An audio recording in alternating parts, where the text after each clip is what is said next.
Welcome to MR.SNACKS Soul Cafe. My name is Ana Rosa. And here is Hiroshi. Thank you very much, Ana Rosa. Welcome you all to MR.SNACKS Soul Cafe. And so let's get right to it. Let's continue down the rabbit hole, if we may. Let's go back as far as 10,000 BC. Let me make sure I got that date. Yes, 10,000. At that time, the sun was highly respected and adored. Yes, the sun in the sky. And they knew that the sun would rise in the morning. That was the security. And society knew without the sun, the crops would not grow, of course. And in other words, life on the planet would not survive. And the reality of this made the sun the most adored object of all time. Because, as I said, it meant security, and it brings warmth to the planet.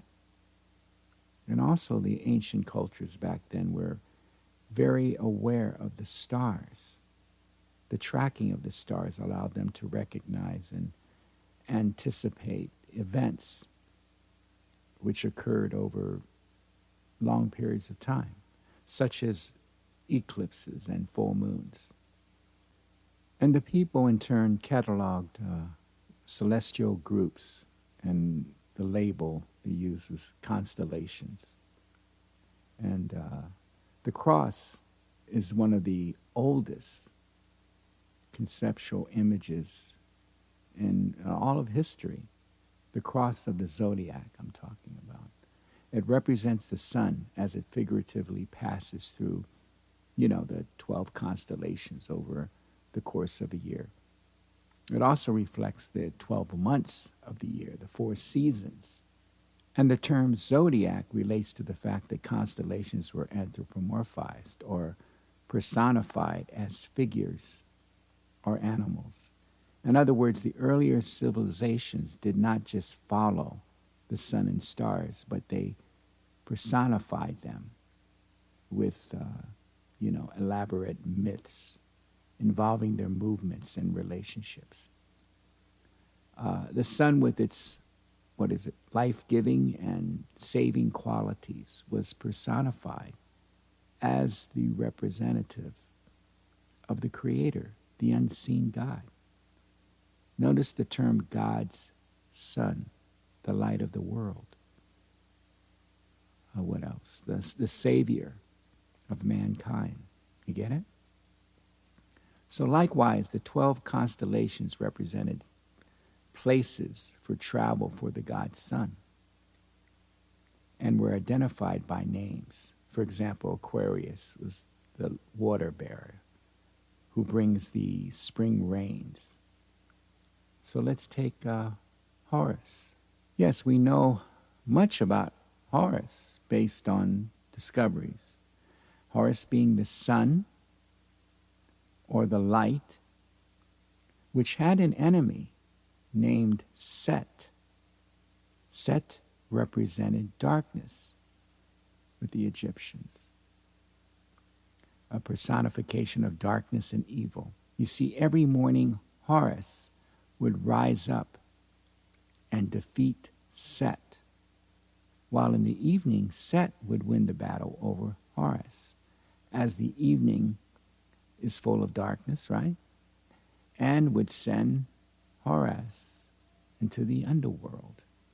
So the duality of good versus evil I cover in my other podcast on YouTube, where I'm storing a lot of podcasts that I'm not featuring here on Instagram because they're much longer.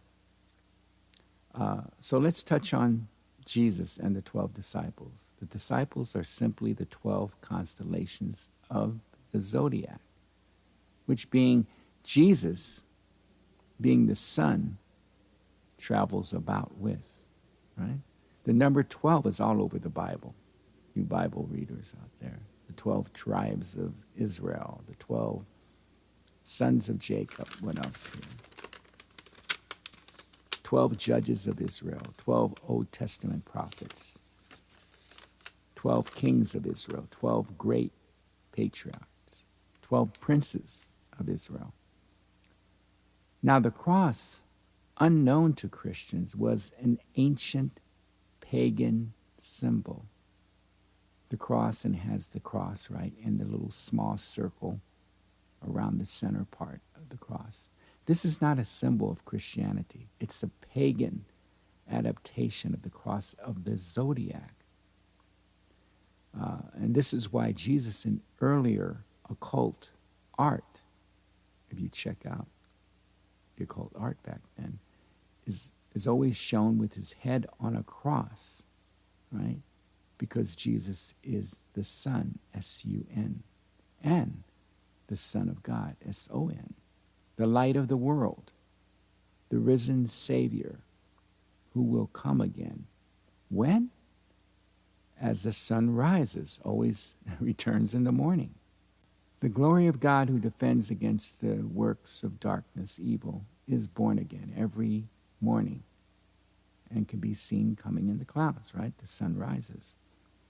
Up in heaven with his crown of thorns. Crown of thorns means sun rays, symbolic language here.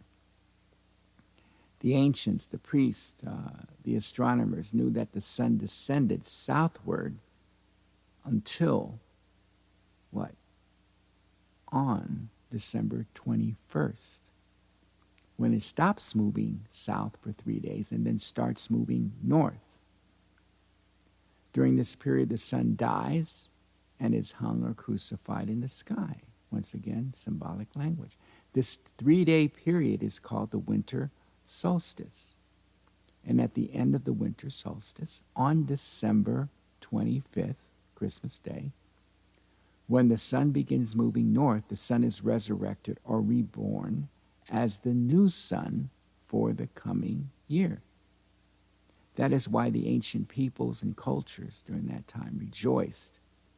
And then they created celebrations for December 25th, the day the sun turns north, because it meant that, spring was coming. Now back to Horus. Horus was born under a star, the Virgin Isis. Jesus was also born under a star to a virgin mother, Mary, right?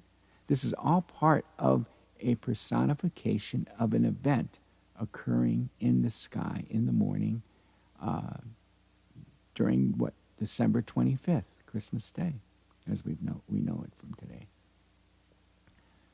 The ancients created entire cultures and myths around these ideas known as astrotheologies. Okay? And in the Christian version of the story, 3 wise men follow the star, you know that, right? To the birth of Jesus, the newborn Savior. What is this star? And who are these wise men or 3 kings following it? And does the star lead these 3 kings to the birth of the sun god? The answer to these questions are written in the stars, of course.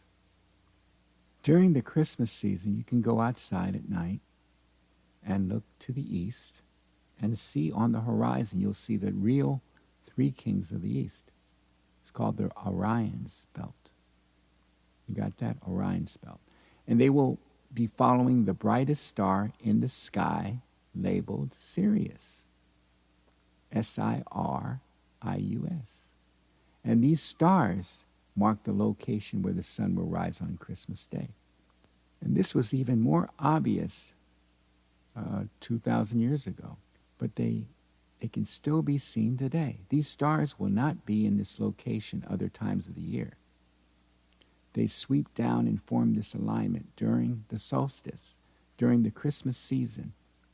And if you go out in the evening in mid-December, look towards the eastern horizon and wait until you see Orion's belt rise. You will also notice it will be pretty dark for some time until that happens. But if you wait 1 month and go out in mid-January, the whole sky will look completely different. So you know this occurs only during that time. Now you look and you wait till you see Orion's belt rise up. You have to wait around Christmas Eve. You will notice the 3 stars, Orion's belt. This constellation rises up on the horizon just when the sky is dark enough to expose the stars. You will also see the Virgo alignment of stars, the Virgin peeking its head over the horizon. And by about, 3:30 a.m., 4, around that time, on Christmas morning, the Virgin is completely above the horizon. She takes her position and symbolically gives birth to the sun while stepping on the head of the serpent, right? Celestial serpent with her foot. The morning sun will rise just below Virgo on this particular morning, as though she was giving birth to it.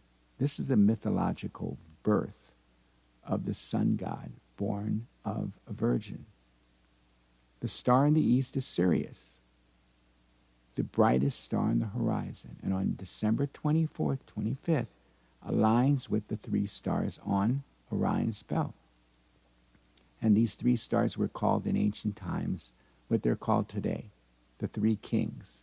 The 3 kings and the brightest star, Sirius, all point to the sunrise on December 25th. You got it? It's pretty fascinating to me. This is why the 3 kings follow the star in the east in order to locate the sunrise, the birth of the sun. I mentioned the Virgin Mary is the constellation Virgo, known as Virgo, the Virgin. Virgo in Latin means virgin. Virgo was also referred to as the house of bread. The term Bethlehem literally translates to the house of bread. So, the reference to the constellation Virgo in the sky, this is all taking place in the sky, the stars, not on earth. So in the winter, the sun moves south and gets smaller by observation and gets scarce. And this symbolized to the culture, symbolized death during the winter to the ancients. Yes, death. Death of the sun. And by December 22nd, the sun's demise was fully realized. And as the sun moved continually south for 6 months, makes it to its lowest point in the sky. Here, an amazing thing happens. The sun stops moving south for 3 days. And during this 3-day pause, the sun resides in the vicinity of the Southern Cross, or Crux, constellation. And after this time on December 25th, the sun moves 1 degree, this time north, foreshadowing longer days of warmth and spring, of course. And thus, it was said back then, the sun died on the cross, or crux, was dead for 3 days, only to be resurrected or born again.